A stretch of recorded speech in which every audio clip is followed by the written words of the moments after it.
इस बिंदु को अवश्य छेड़ता हूँ। अच्छा। तो मेरा ऐसा मानना है कि भगवान श्री कृष्ण निश्चित आराध्य है और किसी के आराध्य बनाने से वो आराध्य नहीं होते और आराधना नहीं करने से उनकी आराध्यता कम भी नहीं होती। वो तो है, सूर्य तो सूर्य ही है। तुम पानी नहीं भी चढ़ाओगे तो भी वो सूर्य है, पर्दा लगा दोगे तो भी वो सूर्य है, पर्दा हटा दोगे तो भी वो सूर्य है। तो अपने बेनिफिट होगा अगर विटामिन डी चाहिए तो कि आप उसके नीचे बैठिए। तो मेरा ऐसा मानना है कि भगवान श्री कृष्ण की जो लीलाएं उनमें बड़ी गंभीरता है। अच्छा।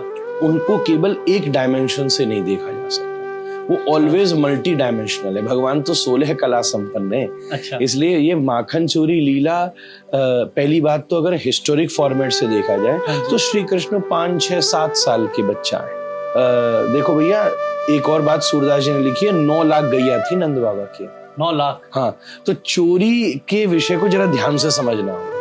अच्छा। अपने पास कोई चीज नहीं है और हम दूसरे के यहाँ से लें तो ये चोरी का एक विषय होता है। तो श्री कृष्ण के यहाँ तो दूध दही माखन की नदी बहती हाँ। तो फिर वो चोरी क्यों कर रहे हैं? तो एक तो विषय ऐसा है कि गोपी के मन में ये भाव होता था कि श्री यशोदा मैया का इतना प्यारा बालक है जो स्वयं भगवान है उसकी, वो तो जानती है, तो हमारे घर में ठाकुर जी पावे।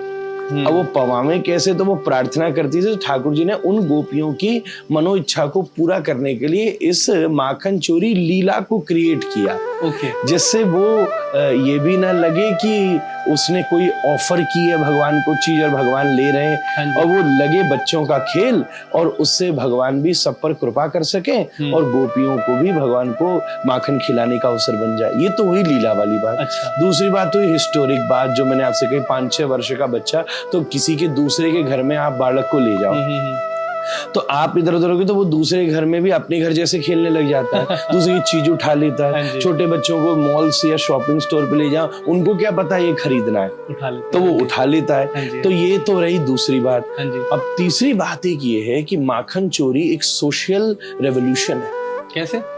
कि उस समय आप देखिए, भागवत में वर्णन आता है कि श्री कृष्ण भी 6 दिन के नहीं हुए और नंद बाबा को मथुरा भागना पड़ा। अच्छा। ये लिखा है कि उनको टैक्स देना है, कर देना, ये वर्णन है। पूतना जब आई थी ना, श्री कृष्ण 6 दिन के थे। अच्छा। और उस समय नंद बाबा नहीं थे। अच्छा। नंद बाबा भागे मथुरा कि भाई कंस का कर देना मुझे। इससे ये चीज दर्शाई गई है कि उस समय राजकीय शासन जो था कंस का, उसमें उसके अंदर आने वाली जो लोग थे उनके प्रति उसका कितनी दहशत थी, या टैक्स को लेकर के वो कितना ज्यादा ऐसा था, क्योंकि टैक्स से उसका राज्य चलता था। कि कहीं नंद बाबा जिसका नंद उत्सव आज तक हम लोग मनाते हैं, उन्हें वो नंदोत्सव छोड़कर उसका कर देने जाना पड़ा। तो उस समय गोधन होता था, आपने शब्द सुना होगा। तो गोधन क्यों होता था? क्योंकि दूध, दही, माखन, ये सब जो डेयरी थी, ये व्रज क्षेत्र का बहुत बड़ा कारोबार था। अच्छा। जो नंद बाबा या वृषभान जी का परिवार है ना, ये वैश्य कुली है। अच्छा। ये वैश्य कुल है अगर हम वर्ण से देखें तो इन सब का ही आदान प्रदान होता था। जैसे कहने की बात है, चलो सखी माँ चलत है जहां बसत ब्रजराज, और दधि वेचन सो हरि मिले सखी एक पंथ दूकाज। तो सब दूध, दही, माखन का ये एपिसेंटर था। अच्छा। तो उसमें कंस ने इतना हैवी टैक्स लगा रखा था, इतना हैवी टैक्स लगा रखा था कि एक घर में होने वाला प्रोडक्शन 60, 70, 75% तक टैक्स के रूप में मथुरा में दिया जाता था, जिससे माल न्यूट्रिशन फैलने लगा। मैं आज के हिसाब की बात करूं आपको, जैसे श्री कृष्ण बोलते हैं, हे मनसुखा तू ये तन सुखा कैसे हो गया? कि तेरी ये क्या हुआ? सब खाने पीने की वो आ गई ये चीज। तो भगवान श्री कृष्ण बोले, हमारी मैया है भाई, हमारे लिए माखन बनता है, हमारी गैया हम चराते हैं, तो हमारे माखन पर हमारा अधिकार। अच्छा, ये आवाज उठाने वाले भी, ये आवाज उठाए एक बहुत बड़ा सोशल पॉलिटिकल मूव है श्री कृष्ण का। वहां उस समय अपने राज शासन के द्वारा किए जाने वाले शोषण के खिलाफ। ऐसा ही नहीं है। अच्छा। रासलीला ऐसे ही नहीं है। तो पहली तो बात रही इन चीजों की। अब आपने सबसे पहले तो वृंदा का मतलब होता है ग्रुप। अच्छा। भक्त वृंद, संत वृंद, श्रोता वृंद। वृंद का मतलब होता है ग्रुप। ओके। अवन का अर्थ होता है भगवान के संबंधित जो ये ग्रुप है, हाँ जी, जहाँ उनका रक्षण हो और पोषण हो। पहले तो ये चीज समझिए। ठीक है। हाँ जी, तो बिहारी जी तो वृंदावन के कण कण में, इसलिए पहले संपूर्ण वृंदावन की भगवत्ता को स्वीकार करना चाहिए व्यक्ति, ठीक है महाराज। कि पूरा ही वृंदावन जो है वो भगवान का ही नितांत निज स्वरूप है। अब दूसरी बात ये आती है कि श्री वृंदावन में मुख्य रूप से सप्त देवालय हैं। अच्छा, जो कि गौड़ीय संप्रदाय के सप्त देवालय एक अलग कह दिए जाते हैं, फिर वृंदावन की सप्त देवालयों की विभूति अलग हो जाती है। तो इस हिसाब से मैं अगर सबकी मिक्सिंग बना दूं, हाँ जी, सबकी मिक्सिंग बना दूं, तो उनकी संख्या अब आती है श्री राधा रमण जी। अच्छा, वो तो मैं पहले लूंगा ही, मैं वहां का प्रधान नौकर हूँ, अच्छा। तो इसलिए मैं झाड़ूदार वहां का हूँ, तो मुझे तो पहले वही नाम लेना पड़ेगा। जी, तो श्री राधा रमण जी, श्री गोविंद देव जी, गोपीनाथ जी, मदन मोहन जी, श्याम सुंदर जी, गोकुलानंद जी अच्छा, और श्री गोविंद देव जी। अच्छा, इस प्रकार ये साप्त देवालय हो गए। उसके बाद में फिर ये तो गौड़ीय संप्रदाय के हो जाते हैं, अच्छा, और उसके साथ साथ फिर श्री हरिराम व्यास जी के ठाकुर जी, श्री हरिदास जी के ठाकुर जी और श्री हरिवंश जी के ठाकुर जी।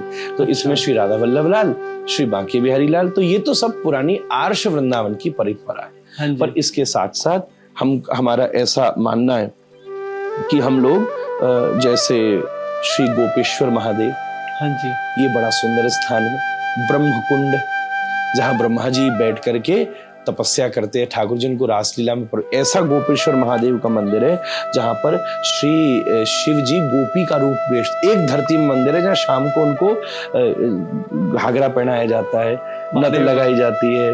हाँ, गोपी का वेश धारण करते हैं महादेव, बताइए।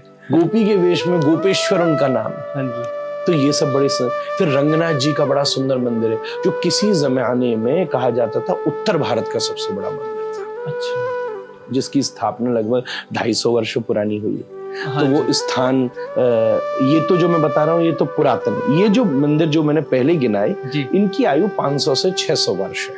अच्छा, क्योंकि उससे पहले मुगलों का साम्राज्य था भैया। उसके बाद में फिर रंग जी का मंदिर हमें देखना चाहिए। उसके बाद में हमें ब्रह्मकुंड भी जा सकते हैं। जी। उसके बाद में एक वंशीवट नाम का स्थान है, जहाँ अच्छा। श्री ठाकुर जी वंशी बजाते थे। अच्छा, उसके बाद में हमको श्री निधिवन जी जाना चाहिए, जहाँ निधिवन राज तो बिहारी जी की वजह से सब लोगों के लिए प्रसिद्ध है। ये एक स्थान है जहाँ संत रहते हैं, जो है ठीक ये जो हरे कृष्ण बलराम मंदिर, इस्कॉन मंदिर आता ठीक उसके आगे वो है भागवत निवास, वहाँ बड़े सुंदर संत रहते हैं। अच्छा, ऐसे ही स्थान है श्री टटिया स्थान, टटिया, वो भी बड़ा प्रसिद्ध सा ही हो गया इस समय। तो टटिया स्थान पर भी हम लोग जा सकते हैं। इस प्रकार से ये वृंदावन के बड़े बड़े सूक्ष्म स्थान। एक स्थान है श्री श्री राधा नयनानंद जी का छोटा सा स्थान अच्छा, है, ऐसा कहते हैं, जो वहां पर संत थे, वो भगवान के विरह में ऐसा रोते कि रोते रोते उनके आंखों के आंसुओं से उनकी आंखों की रोशनी चली गई। हाँ, तब श्री ठाकुर जी ने, प्रिया जी ने उनकी आंखों में सुरमा लगाया, तो उसको कहते हैं सुरमा कुंज। अच्छा, ऐसे छोटे, तभी मैंने कहा पूरे ये गुप्त जगह बता रहा हूँ, 2-4 हाँ जी, हाँ जी, जो शुरू के नाम लिए वो तो आप गूगल भी करोगे तो मिल मिल जाएंगे। जाएंगे। ये वाली नहीं मिलेगी चीज। ये जो छोटी सूरमा कुंज है, बड़ी सूरमा कुंज है, जी, ये सब बड़े भीतर यह स्थान है। अब राधारमण मंदिर में भी जब आप मंदिर में प्रवेश करते हैं, तो उस समय राइट हैंड साइड पे छोटी सी जगह, उसको बोलते हैं डोल, अच्छा, जहाँ राधारमण जी प्रकट हुए थे। अच्छा, तो मंदिर में तो रोज कम से कम 10,000 आदमी दर्शन करता होगा, वहां 10 आदमी भी नहीं जा पाते, क्योंकि पता ही नहीं। पता ही और नहीं। असली ठाकुर जी का स्वरूप वहां पर प्रकट हुआ था, तो वो स्थान का हम लोग दर्शन कर देते हैं। एक वृंदावन में बड़ा पुराना सिद्ध स्थान है, वो है नृसिंह भगवान का।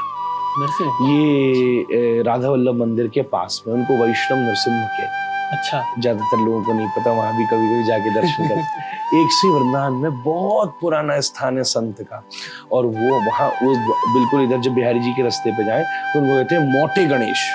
मोटे गणेश, हाँ, गणेश जी का बड़ा पुराना स्थान है वो सिद्ध, और अच्छा, बड़े विशाल गणेश जी का वहां पर अच्छा, कुंज है। हाँ जी, ऐसे एक स्थान है हमारे यहाँ श्री राधा गोविंद कुटी, वहां संत रहते हैं। हाँ, एक स्थान है वहां हमारे यहाँ जिसको बोलते हैं धुरिया वाली कुंज, अच्छा, यहाँ पे भी संत जन भजन करते हैं। ये सब जगह ढूंढो भाई, अच्छी अच्छी जगह तो सबको मिल जाती हैं। और एक हमारे यहाँ जब मथुरा रोड पर जाते हैं ना, तो बहुत सब वृंदावन के सब जन वहां जरूर दर्शन करते हैं। अच्छा। और वो स्थान है श्री हनुमान जी का। अच्छा। हाँ, ये तो पता ही नहीं सबको। वो जब मथुरा जाओ आप तो राइट हैंड साइड पे पड़ता है, आजकल जो नया पुल बना है आपको बताऊं उसके आगे ही पड़ता है, उनको कहते हैं लुटेरिया हनुमान। लुटेरिया हनुमान? हाँ, नाम भी गजब है। और लुटेरिया हनुमान क्यों कहते हैं? पहले जमाने में वहां तो सब जंगल होता था। हाँ। तो वहां जो कोई रात में जाता था, चोर डकैत लूट लेते थे। अच्छा। तो दुनिया ने हनुमान जी बदनाम कर दिए, लुटेरिया हनुमान जी। पर वहां की ऐसी कहनी है, अभी कोई मूल वृंदावन का ब्रजवासी होगा ना जो वहीं रहता है, ये बाहर वाले नहीं जो आए 2-4 साल से, जो खानदानी वहां रहते हैं, अपने घर में कोई नया वाहन खरीदते हैं तो वो सबसे पहले श्री लुटेरिया हनुमान जी को जाके प्रणाम करते हैं। ये सबको नहीं पता बात। अच्छा। हमारे यहाँ कोई नया साइकिल भी आवे, स्कूटर आवे, कोई गाड़ी आवे, ठाकुर जी के आवे, तो लुटेरिया हनुमान जी के। ऐसे एक स्थान है वृंदावन में जिसको हम बोलते हैं कात्यायनी जी का मंदिर। अच्छा। हाँ, जो कहते हैं गोपियों ने कात्यायनी जी की पूजा करी थी और कात्यायनी जी ने आशीर्वाद दिया था और भगवान ने वचन दिया था कि मैं शरद पूर्णिमा की रात्रि में तुम्हारे साथ नृत्य करूंगा। अच्छा। तो वो कात्यायनी जी का भी मंदिर वृंदावन में बहुत प्रसिद्ध है। अच्छा। खास लोकल सब ब्रजवासियों के इस तरीके से वहां जाके हम लोगों को जरूर दर्शन ऐसे करना चाहिए। मूल में बात करूं तो वृंदावन के साथ साथ ब्रज का भी दर्शन करना चाहिए। अच्छा। सारा ब्रज ही वृंदावन का स्वरूप है। तो मैंने एक छोटी सी लिस्ट बनाई थी। अच्छा। और मैं लेके आया था, तो मैं आपको बता दूं, आपके दर्शक उससे प्रसन्न हो जाएंगे। जी महाराज जी। तो हमारे ब्रज में 12 कुंज हैं जी। पुष्पकुंज, फलकुंज, रसकुंज, मधुकुंज, गोकुंज, द्वारकुंज, नवकुंज, शशिकुंज, प्रेम कुंज, सिद्धव कुंज, लक्ष्मी कुंज, तुलसी कुंज। अच्छा। तो कभी एक यात्रा बनाइए कि हम 12 कुंजों का दर्शन करें, कोई आवे। फिर उसके बाद में हमारे ब्रज में 7 समुद्र हैं। 7 समुद्र। हाँ। अच्छा। एक है ध्रुव सागर, एक है गोपाल सागर, कनक सागर, गोप सागर, वैकुंठ सागर, लक्ष्मी सागर और क्षीर सागर। अच्छा। यहाँ जाके कभी एक यात्रा बनाइए। हाँ। यहाँ से जाओ, 3-4 दिन रहेंगे, सागरों का दर्शन करेंगे। हाँ। उसके बाद में हमारे ब्रज के 12 अधिवन है। अच्छा। अधिवन जो थोड़े मुख्य हैं, उसमें श्री मथुरा जी, हाँ जी, श्री राधा कुंड, नंदगाम, उसके बाद में नवल किशोर दान घाट, फिर ललित ग्राम, वृषभानुपुर। अच्छा। हाँ, आपको भानुपुर। फिर उसके बाद गोकुल, बलदेव, गोवर्धन, जावट, श्री वृंदावन और संकेत। अच्छा। इनको मुख्य वन कहते हैं वृंदावन के, इसलिए ये 12 मुख्य वन। मैं जब बिहारी जी नाम लेता हूं तो आपका दिमाग एक ही जगह जाता है ना? हाँ। आपको पता है हमारे ब्रज में 40 बिहारी हैं। 40 बिहारी? हाँ, ये तो किसी को नहीं पता। सब कृष्ण है। अच्छा। अच्छा। अजन बिहारी, हाँ जी, अंकुर बिहारी, अप्सरा, उद्धव, कोकिल बिहारी, कुंज बिहारी, गोविंद बिहारी, चिंतारण, चंद्र, चतुर, तृणावर्त, दान बिहारी, दावानल बिहारी, नवल बिहारी, प्रेम बिहारी, पिता बिहारी, फिर बांके बिहारी, बहुल बिहारी, ब्रह्मांड बिहारी, प्रेम बिहारी। अब सब ये नाम दूंगा, आपको भेज दूंगा। बिल्कुल, आपको भेज दूंगा, आप दर्शकों को दे देना। इसी में एक है सत्यनारायण बिहारी, अच्छा, शांतनु बिहारी, अच्छा, संकेत बिहारी, श्री बिहारी। जो क्षेत्र है, बिहारी का मतलब होता है बिहार करना, अच्छा, घूमना।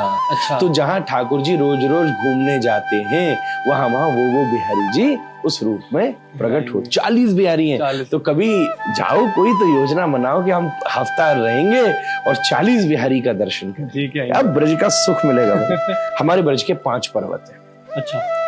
एक है चरण पहाड़ी, हाँ जी, कामवन, एक चरण बिहारी कामर, एक नंदगाम, बरसाना और गोवर्धन। आपको बताओ, नंदगाम शिव जी का रूप है। अच्छा। वो जो पर्वत है वो शिव है। बरसाना जो है वो ब्रह्मा जी है। वो जो पर्वत के ऊपर महल है ना, उसको ब्रह्मा जी का स्वरूप, ब्रह्मा जी ने पर्वत का रूप धारण किया। अच्छा। और श्री राधा रानी को विराजमान किया। और जो गोवर्धन है वो साक्षात श्री विष्णु है, इसलिए हम लोग गोवर्धन की पूजा करते हैं। ये पहाड़ी। तो ब्रज के 7 कदम खंडी है। अच्छा। कदम खंडी का अर्थ? गोविंद स्वामी, पिसावा, सुनहरा, करहला, गांठोली, उद्धव क्यारी और दाऊ मिलन की। तो कदम का जो वृक्ष होता है ना, हाँ जी, तो कदम के सघन बनों को वो क्षेत्र है ये। अच्छा। कदम के वृक्षों। अच्छा। फिर उसके बाद हमारे यहाँ हिंडोला है। फिर ब्रज में सरोवर है बहुत सारे। अच्छा। उनमें स्नान करिए, योजना बनाओ भाई, अच्छा मौसम है, हम इन सरोवरों में जाके स्नान करेंगे। हाँ जी। आप तुम 2-3 जगह देख के लस्सी और टिकिया में सब रोटे में निकाल दियो, कचू बचोड़ी ना है। हम बता रहे इतना मामला इतना मेन्यू है कि फुर्सत ना है मेरी रस्सी पीने की। मारे आप तो सही ब्रजवासी इनके पास। तो सूरज सरोवर, कुसुम सरोवर, विमल सरोवर, चंद्र सरोवर, रूप सरोवर, पान सरोवर, मान सरोवर, प्रेम सरोवर, नारायण सरोवर और नयन सरोवर, इन सरोवर अलग अलग स्थान पर है। और एक आनंद की बात बताओ अंतिम, हाँ जी महाराज। ब्रज में 16 देवियां, अच्छा अच्छा, इनका दर्शन किसी ने नहीं किया होगा। नहीं। एक का नाम मैंने लिया कात्यायनी देवी, हाँ जी। फिर ब्रज में एक शीतला देवी है, संकेत देवी, दादीहारी, सरस्वती देवी, वृंदा देवी, वन देवी, विमला देवी, पोतरा देवी, नयन, नरी सैमरी, ये तो बड़ी प्रसिद्ध है, इनका मेला बहुत बड़ा होता है नरी सैमरी देवी। अच्छा। और सांचौली देवी, नैवारी देवी, चौबारी देवी और श्री मथुरा देवी। 84 कोस ब्रज मंडल है भैया। जी जी जी। जीवन में हर व्यक्ति को एक बार 84 कोस की परिक्रमा देनी चाहिए। श्री कृष्ण के चले जाने के बाद उन्होंने अपने प्रपौत्र वज्रनाभ को कहा कि तू ब्रज का राजा बन। तो वज्रनाभ जी ने पूरे ब्रज को AP centre of culture create किया, क्योंकि लैंड साइज की बात से जो मथुरा, वृंदावन, ये दिल्ली, ये सब क्षेत्र, ये सेंटर ऑफ द इंडिया। हाँ बिल्कुल। और पुराने प्लेनेट के हिसाब से, पुराने नक्शे के हिसाब से तो है ये। तो वहां उन्होंने इस देश में जितने तीर्थ हैं, हाँ जी, हमारे यहाँ बद्रीनाथ केदारनाथ भी, आपको पता है? अच्छा। हाँ, बद्रीनाथ केदारनाथ भी है, ब्रज में मानसरोवर भी है जो वहां जाते हैं। तो